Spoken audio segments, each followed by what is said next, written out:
У 1993 годзе каля вёскі Літва Маладзечынскага района проста ў полі была зроблена незвычайная знаходка. Срэбныя круглыя прадметы, падобныя да манет. Але гэта былі не манеты, а вытанчаныя металічныя дэталі, падобныя да нейкіх упрыгожванняў. Калі гісторыкі атрымалі магчымасць даследаваць 11 гэтых кругляшоў, то выявілі, што гэта часткі надзвычай каштоўнага пояса. Паводле іх ацэнак, гэты пояс датуецца 20-30 гадамі 15 стагоддзя, часамі кіравання вялікага князя Вітаўта.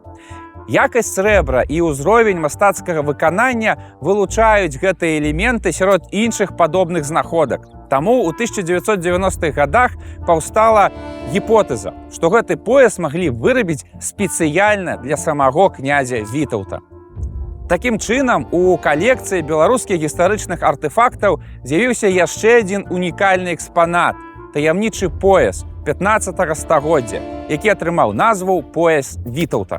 Аднак яго гісторыя не адразу стала публічнай. Першапачаткова артэфакт патрапіў у рукі прыватных асобаў.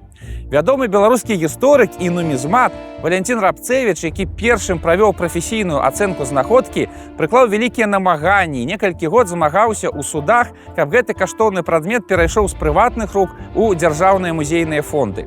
І цяпер ён захоўваецца ў дзяржаўным гістарычным музеі.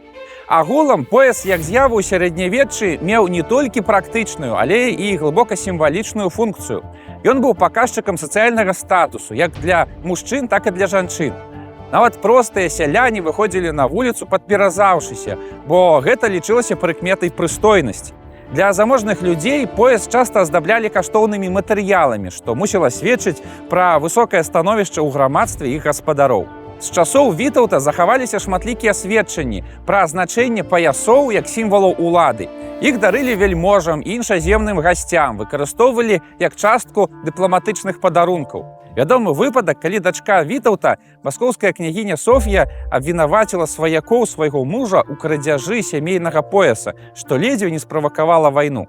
Таму не дзіўна, што на выраб падобных прадметаў маглі траціцца значныя рэсурсы.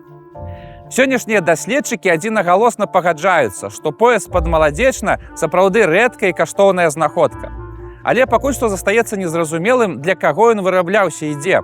Па сваёй тэхніцы і стылістыцы ён падобны да рэчаў, зробленых у тагачасным крымскім ханстве. Пра гэта сведчаць усходнія матывы на срэбных дэталях. Аднак два элементы пояса маюць выразна гатычныя рысы, характэрныя для заходняй Еўропы таго часу. І гэта ставіць у тупік навукоўцаў. Версія, выказаная ў 1990-х гадах, выглядае цалкам лагічнай. У Вялікім княстве Літоўскім, асабліва ў часы Вітаўта, пражывала шмат татар, у тым ліку і сам хан Менглі-Гірэй. Вітаўт актыўна ўмешваўся ў палітычныя справы крымскага ханства, таму цалкам верагодна, што хан мог падарыць пояс Вітаўту як знак павагі альбо саюзу. Аднак сучасныя гісторыкі схіляюцца да іншага меркавання. Яны адзначаюць, што калі пояс сапраўды належаў самому Вітаўту, ён наўрад ці папынуўся закапаным у полі пад Маладзечна. Значна верагодней, што ён належаў аднаму з баяраў, набліжаных да князя. Менавіта Вітаўт першым з вялікіх князёў пачаў сістэматычна раздаваць землі сваім набліжаным у якасці ўзнагароды за службу.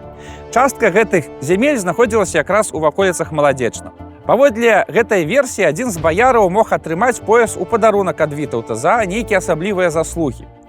Але як ён апынуўся ў зямлі, да гэтага часу застаецца невядомым. Магчыма, гэты баярын схаваў каштоўную рэч у зямлі падчас нападу ці нейкага ваеннага канфлікта, або быў пахаваны з гэтым поясам, што часам здаралася ў тыя часы. 1430-е гады складаны час у гісторыі ВКЛ. Пасля смерці Вітаўта пачалася грамадзянская вайна за ўладу, і некалькі бітваў і сутычак адбыліся якраз недалёка ад Маладзечна. Баяры вымушаны былі рабіць выбар паміж прэтэндэнтамі на трон Жыгімонтам і Свідрыгайлам. У выніку сутыкненняў падчас разгрому маёнткаў і уцёкаў каштоўны пояс якраз мог быць схаваны ці страчаны. Так ці інакш, праз амаль 600 гадоў гэты прадмет зноўку адкрыўся свету і стаў часткай культурнай спадчыны Беларусі. Сёння загадкавы пояс захоўваецца ў Нацыянальным гістарычным музеі. І хаця на ўсе пытанні ён пакуль не даў адказаў, але ягоная прысутнасць – гэта добры напамін пра слаўную і складаную гісторыю нашага краю.